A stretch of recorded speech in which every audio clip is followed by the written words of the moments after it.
Aujourd'hui, on se retrouve à la Pulperie pour une nouvelle émission de Ville en action. On se parle souvent des réalisations qui ont eu lieu depuis la fusion, depuis 10 ans. Mais il y en a eu auparavant et de très belles réalisations. C'est ce que nous allons découvrir en dedans. Nous allons découvrir à l'intérieur de la bâtisse des lieux qui ne sont pas accessibles au public habituel. Suivez-moi. Bonjour.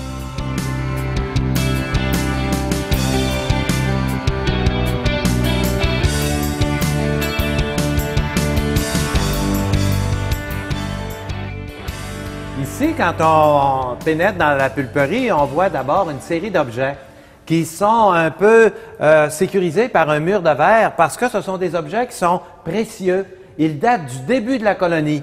Par exemple, en arrivant, vous voyez une croix. Cette croix-là, elle était fixée sur l'église du bassin, une église qui n'existe plus maintenant. Mais on a quand même conservé la croix. C'est en métal, alors on peut le conserver plus longtemps que les objets en bois. Alors, on a aussi plusieurs autres objets. Par exemple, Ménard Bourgault, qui est un artiste extraordinaire, a fabriqué, lui, une espèce de pièce en bois qui nous montre la naissance d'un enfant. Alors, c'est un objet qui a une très grande valeur. On conserve ça à la pulperie sur un banc de quêteux. Un banc de quêteux qui, lui, doit avoir peut-être 200-300 ans. Alors ici, ils sont capables de vous le dire avec plus de précision, là, mais ça a au moins 200-300 ans. Et on a découvert à l'intérieur de la ville, en fouillant sur les terrains, différents objets au fil du temps. On les a ici. Alors, on voit que les Européens venaient, parce qu'il y a certains objets qui sont des objets européens, comme la pipe ici. Par contre, il y en a d'autres qui sont des objets purement amérindiens. Mais à toutes les fois qu'on découvre un objet comme celui-là, si ça vous arrive, évidemment, ça intéresse la pulperie de les conserver pour longtemps. On a également des vêtements qui sont d'époque, que les Amérindiens portaient. Ça date, ça, on me dit, d'au moins 300 ans. Regardez-moi les objets en linge, là. Moi, j'aurais cru qu'un chapeau comme celui-là, c'était plutôt européen. Mais non, on me confirme que les Amérindiens, lors d'occasions spéciales d'une fête, portaient ce chapeau-là. Les enfants ne devaient pas porter des souliers aussi beaux tous les jours. J'imagine que c'était réservé pour des occasions tout à fait particulières. Alors, si on continue, on a un sac ici qui est en écorce. Hein? C'est probablement le premier porte-document qui a existé au Canada, en Écosse.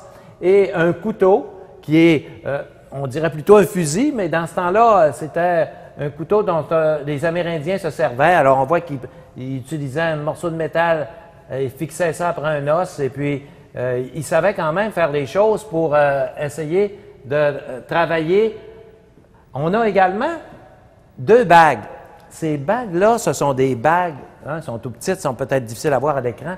Ce sont des bagues qui appartenaient à des jésuites. Vous savez que les jésuites étaient présents, évidemment, au Québec au tout début de la colonie, et il y avait une bague spéciale. Alors, ce sont des bagues authentiques, des bagues qui ont réellement appartenu à des pères jésuites. Alors, un piège pour les animaux, mais ça date de ce temps-là. Alors, la plupart des objets qui sont ici datent du début de la colonie.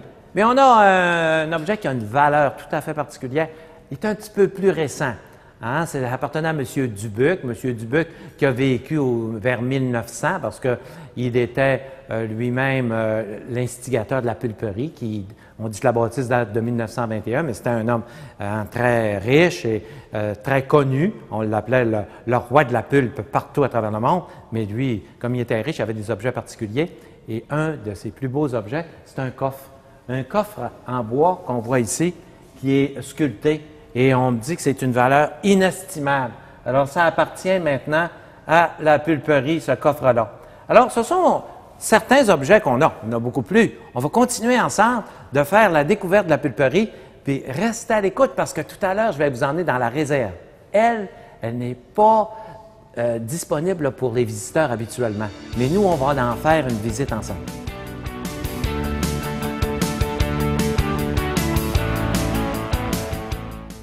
Je me trouve actuellement en présence de Mme Nathalie Boudreau, c'est la conservatrice du musée. Nous allons ensemble pénétrer à l'intérieur de la partie sécurisée. Cette partie-là est toujours barrée parce qu'il y a des objets de très grande valeur qui se trouvent derrière de ces portes-là. Allons-y ensemble.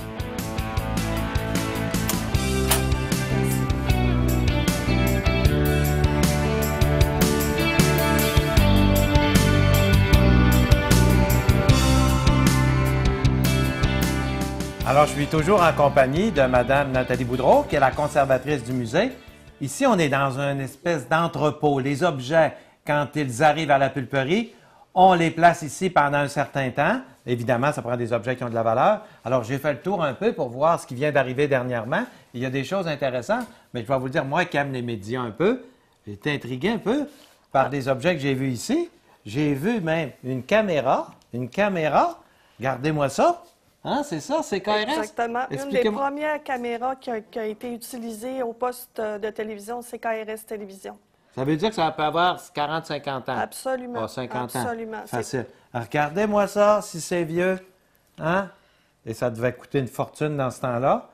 Hein? Alors, c'est avec ça que nos cinéastes allaient prendre des images un peu partout. À l'extérieur, oui. Exactement.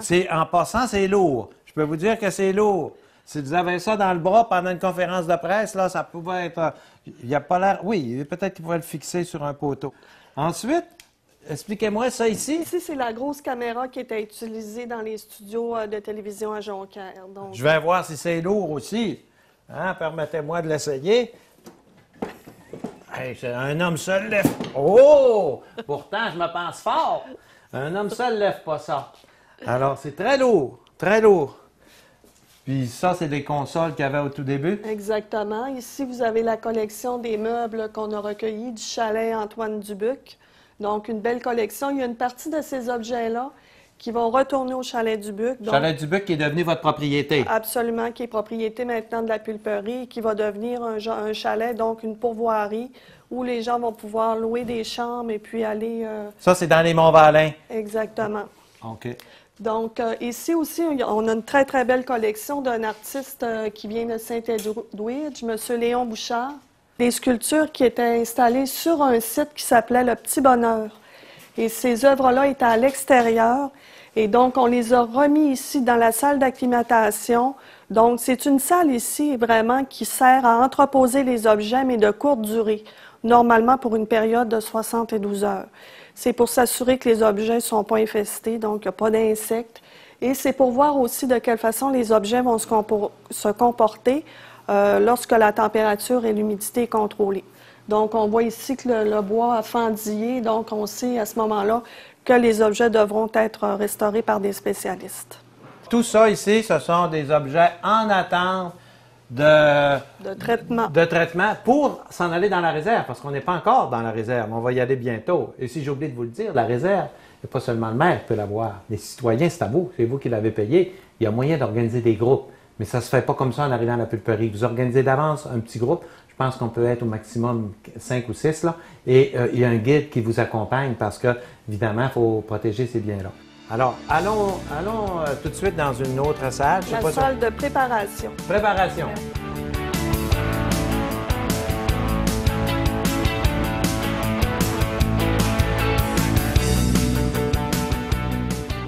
Alors ici, on est, je crois, dans une salle de préparation. Exactement, une salle de travail. Donc, c'est ici que vont transiter les objets.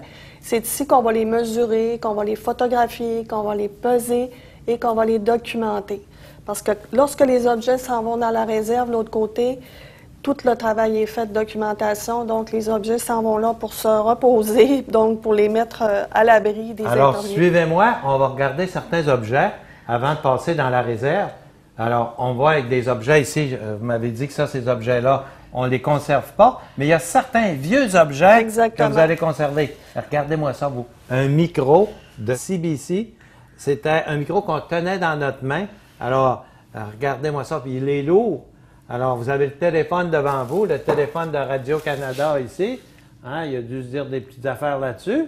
Alors, on vous préparez les peintures, vous préparez tout ça pour... Pour arriver avec cette collection-là, on est allé chercher ces objets-là dans la cave de la station de Radio-Canada. Il y avait de l'eau par terre. C'était vraiment des objets qui s'en allaient en perdition. Donc, on les a ramassés. Et puis, c'est ici qu'on va faire la sélection des pièces qu'on va garder.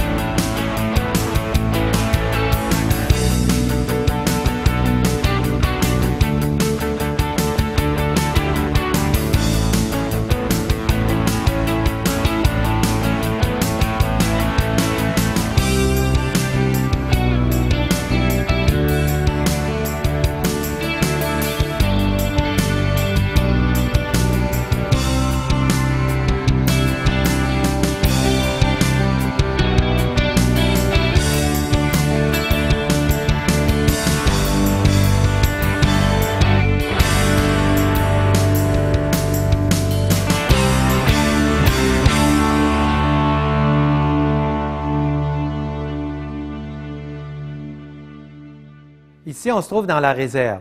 C'est ici qu'on conserve les objets les plus précieux. C'est le trésor de la pulperie.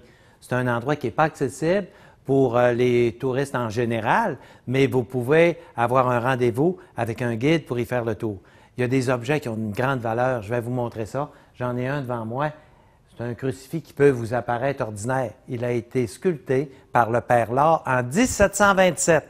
Ça veut dire plus de 100 ans avant la fondation de la région. C'est une pièce qui a une très grande valeur.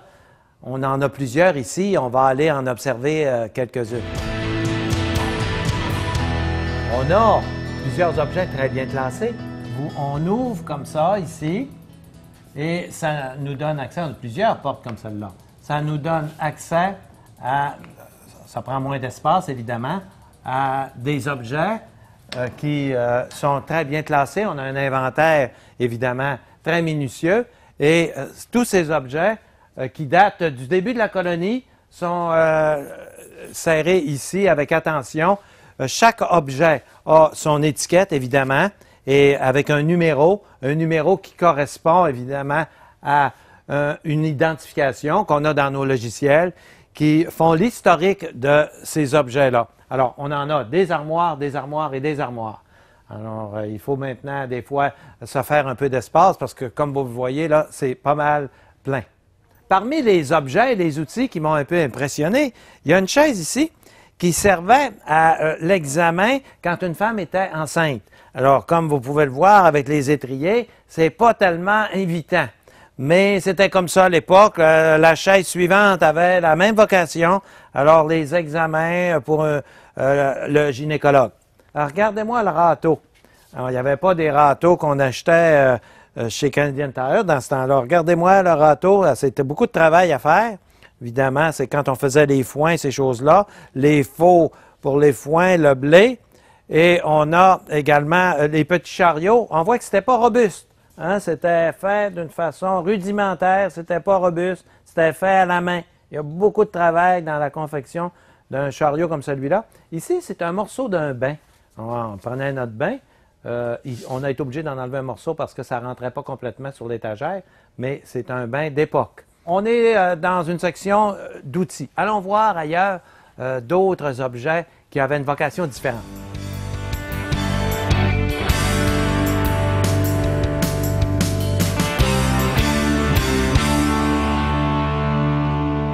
Ici, nous avons la plus importante collection de verres au Canada. Hein? Alors, ces verres-là, ça peut nous sembler ordinaire. On a pu voir ça dans notre jeunesse, mais ce ne sont pas des originaux qu'on a vus. Ici, ce sont des originaux et c'est classé, évidemment, par catégorie. Hein? Il y a toute je dirais pas une science, là, mais il y a vraiment une façon de distinguer la qualité de ce verre-là. Et c'est ce qu'il y a de plus important au Canada dans ce domaine-là.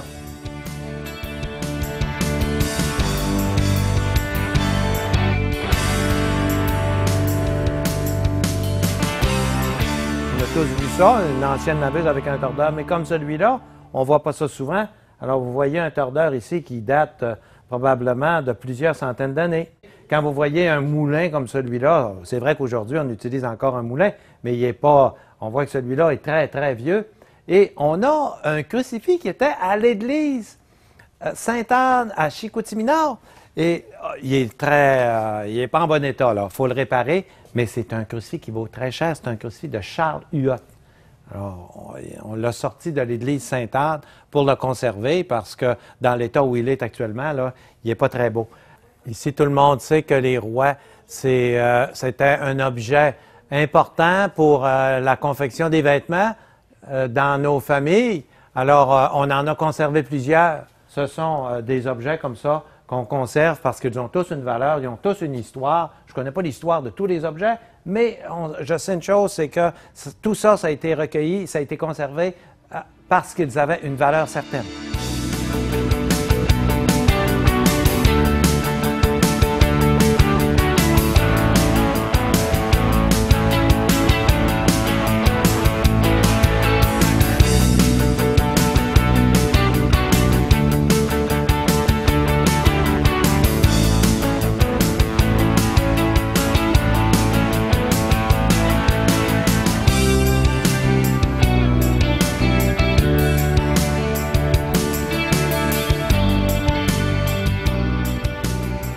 On a une pièce d'imprimerie qui était installée au séminaire de Chicoutimi.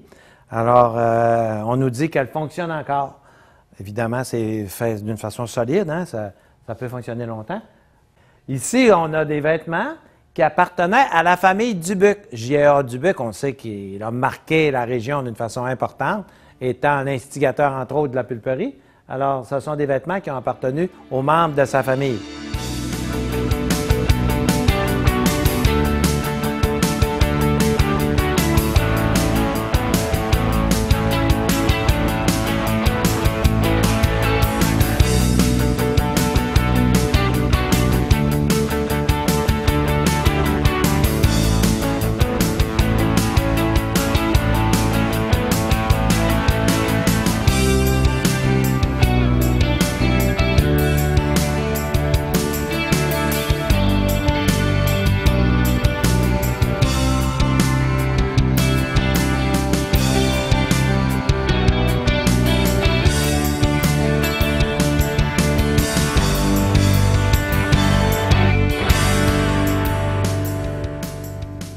Vous voyez l'armoire dans laquelle on a inséré des objets. Alors, chaque tiroir comme ça contient des boîtes. Si on ouvre une de ces boîtes-là, on a vraiment la description de l'objet et vous pouvez voir ici ces objets qui ont une grande valeur qui sont situés à l'intérieur de chacune de ces boîtes-là.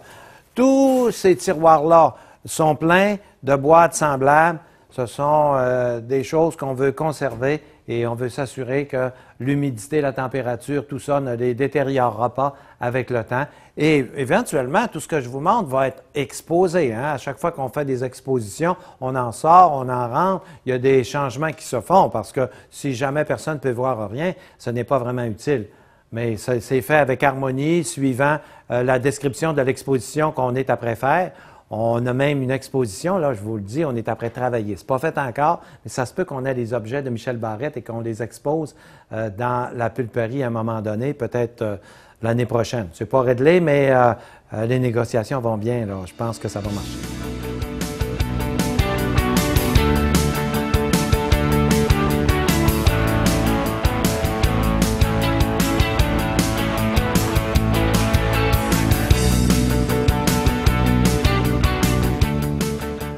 Ici, on est dans un secteur un peu particulier, celui des tableaux. On a près de 800 tableaux qui sont conservés. Alors, la manière que c'est conservé, vous voyez ici, on a des tableaux de Villeneuve, mais on en a de plusieurs artistes différents.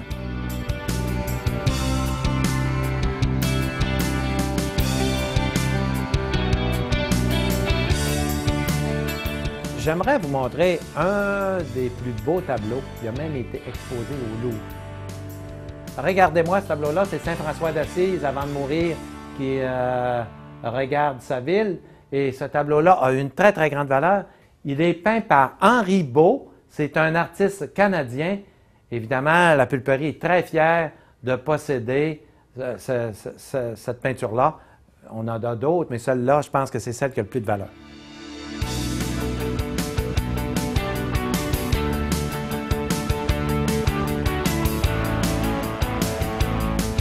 Ici, une de nos plus belles peintures, on en a plusieurs, c'est la mère de Monseigneur Dominique Racine, en 1870. Le peintre Théophile Hamel, le nom de sa mère, c'était Louise Pépin. Alors, Louise Pépin, cette dame qui était la mère de Dominique Racine. Alors, c'est une de nos plus belles peintures qu'on a ici. Ça a une très grande valeur.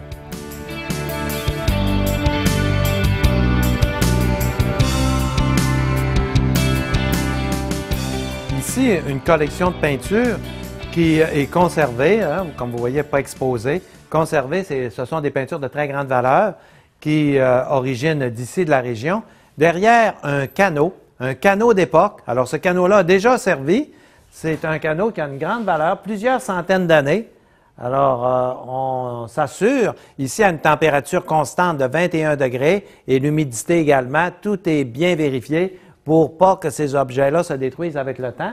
Alors, regardez la pirogue. Cette pirogue-là, elle a été sculptée dans un arbre et c'était ici, là, ça semblerait une pirogue qui nous vient des pays du Sud, mais non, c'était ici et elle a été utilisée dans le temps C'est une pirogue qui date de plusieurs centaines d'années également.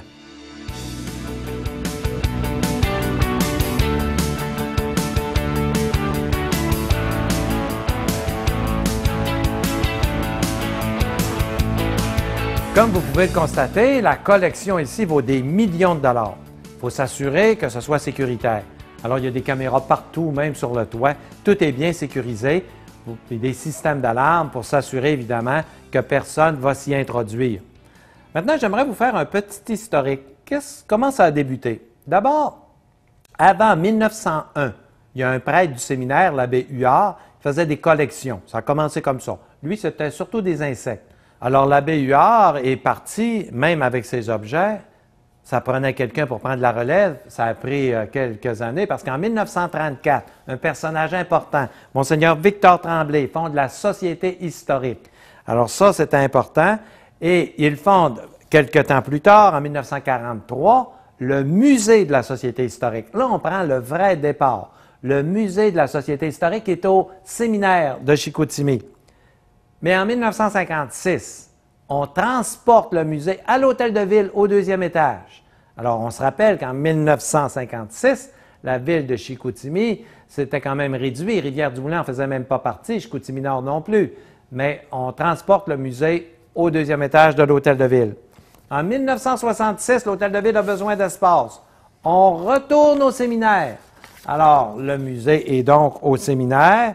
En 1971, encore une étape importante, M. Léonidas Bélanger, tout le monde s'en souvient, il travaillait pour la Société historique, mais comme la Société historique n'avait pas tellement d'argent, M. Bélanger est également un employé de la Poste. Alors, ce monsieur-là est décédé aujourd'hui, mais son fils est quand même assez présent et très intéressé à tout ce qui concerne l'histoire de la ville.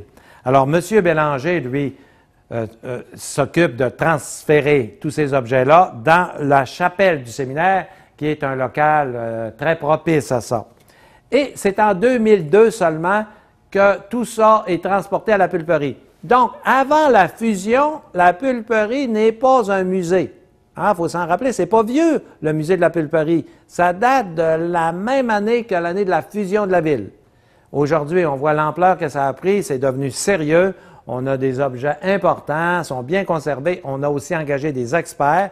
Vous avez vu tout à l'heure, je vous ai présenté Mme Nathalie Boudreau. Là, c'est pas choisi comme ça. Là. Ce sont des experts qui ont des qualifications, qui sont en mesure d'identifier ces objets-là, de leur donner une valeur, parce qu'il y a des citoyens qui nous présentent toutes sortes d'objets, mais quand ça n'a pas de valeur, on leur dit rapidement. C'est une des raisons pour lesquelles, quand on vient nous présenter un objet à l'Hôtel de Ville, des fois on veut nous en faire don, je les dirige tout de suite à la pulperie, parce qu'on n'est pas toujours, nous, qualifiés pour évaluer ces objets-là, qui des fois nous paraissent très bien, mais ce sont des faux ou ce sont des objets qui n'ont pas vraiment une valeur qui mérite une conservation.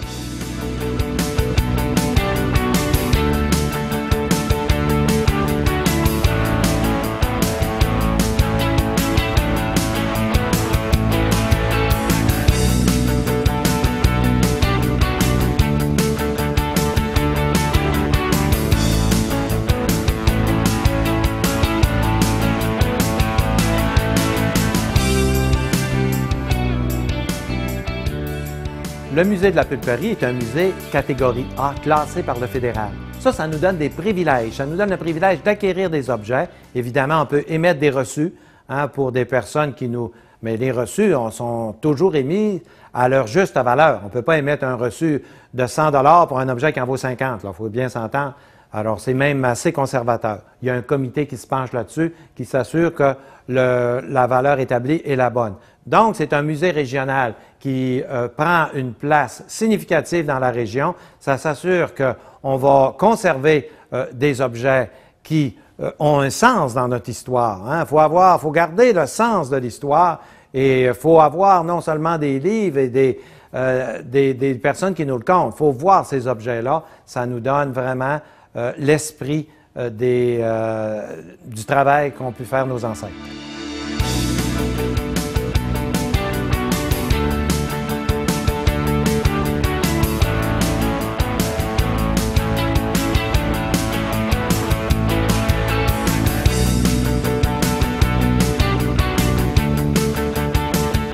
Si vous voulez revoir cette émission, vous pouvez aller sur le site Ville en Action. Sur ce site-là, vous avez toutes les émissions qui ont été produites jusqu'à maintenant. Alors, je vous souhaite une bonne semaine à tous.